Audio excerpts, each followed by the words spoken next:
नमस्कार साथियों, मैं आलोक पांडे टारगेट पॉइंट के इस यूट्यूब चैनल पे आप सभी का स्वागत करता हूं।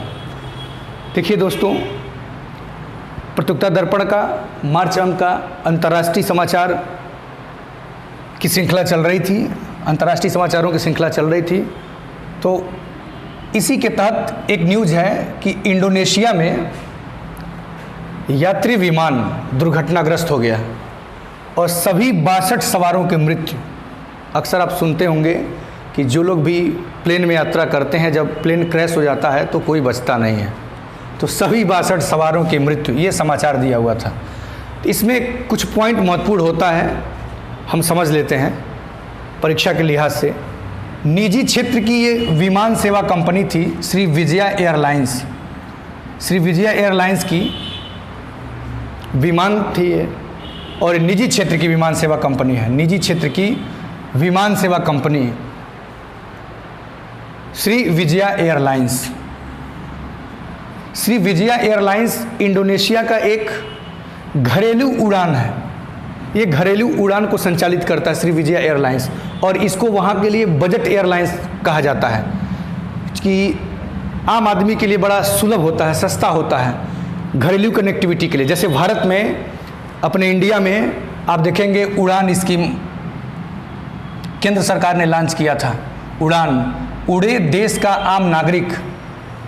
ठीक उसी तरह से इंडोनेशिया में भी श्री विजया एयरलाइंस संचालित करता है बजट एयरलाइंस, घरेलू उड़ानों को, रीजनल कनेक्टिविटी को सुलभ करने के लिए। तो भारत में जो ये स्कीम आया, थोड़ा सा जानेंगे कि उड़ान अर्थात उड़े देश का आम नागरिक, यह स्कीम 27 अप्रैल 2017 को लॉन्च किया गया था।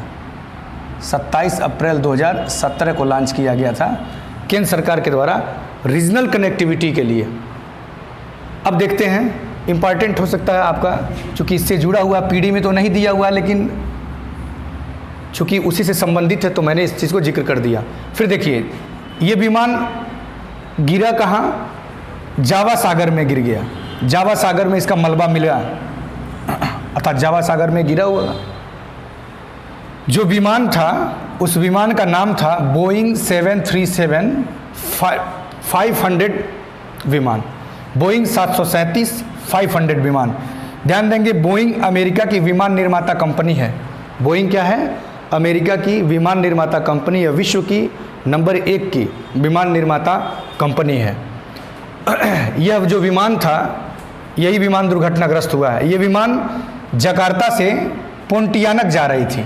जकार्ता से पोंटियानक जा रही थी। पोंटियानक जिस तरह से आपका लखनऊ उत्तर प्रदेश की राजधानी है, पटना बिहार की राजधानी है, उसी तरह से इंडोनेशिया के एक राज्य है पश्चिमी कालीमंतान।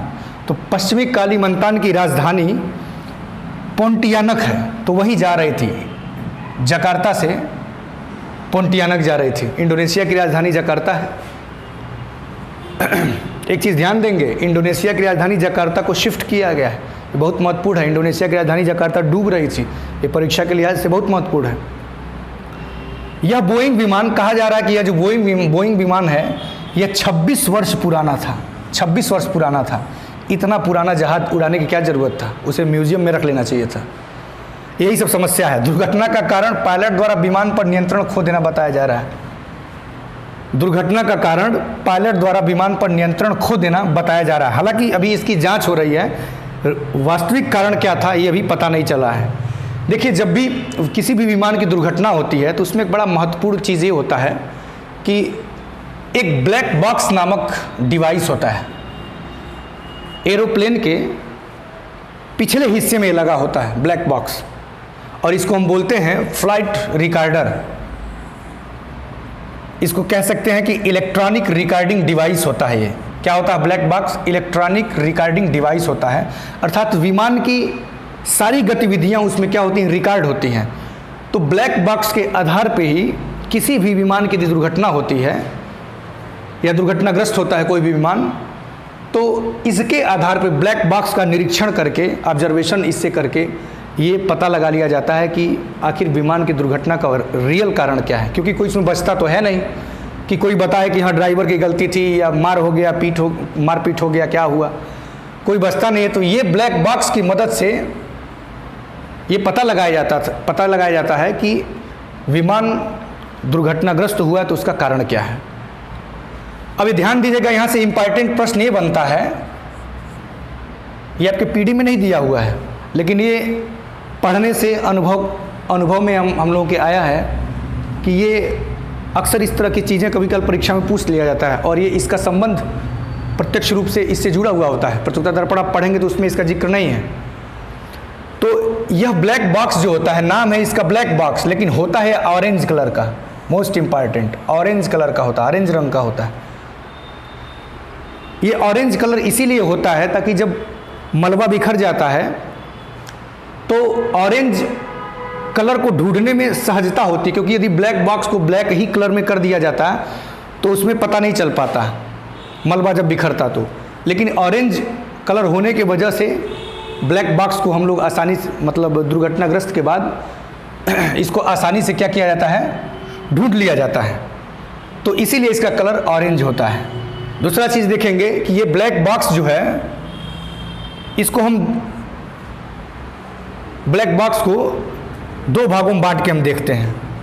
एक भाग इसका कहलाता है CVR और दूसरा भाग इसका कहलाता है FDR। इसके दो भाग होते हैं। जो CVR होता है उसको बोलते हैं कॉकपिट वॉइस रिकॉर्डर। ये पायलट के जहाँ रहता है, पायलट के पास लगा होता है और पायलट क्या क्या बातें कर रहा है, चाहे वो एयर ट्रैफिक कंट्रोलर से बात कर रहा हो या दूसरे पायलट से बात कर रहा हो।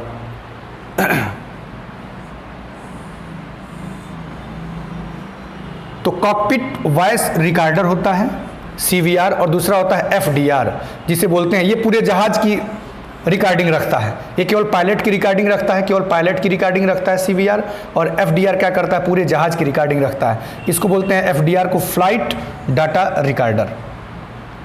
तो ये रहा साथियों छोटी सी जानकारी जो आप तक पहुंचा रहा हूं। वीडियो देखिए, वीडियो देखने के बाद यदि आपको अच्छा लगता है तो कृपया इसे शेयर कीजिए, लाइक कीजिए, सब्सक्राइब कीजिए और बेल आइकॉन, पहली बार बोल रहा हूँ, बेल आइकॉन भी दबाया करिए ताकि अगला जो वीडियो आए तो आपको पता चल पाए।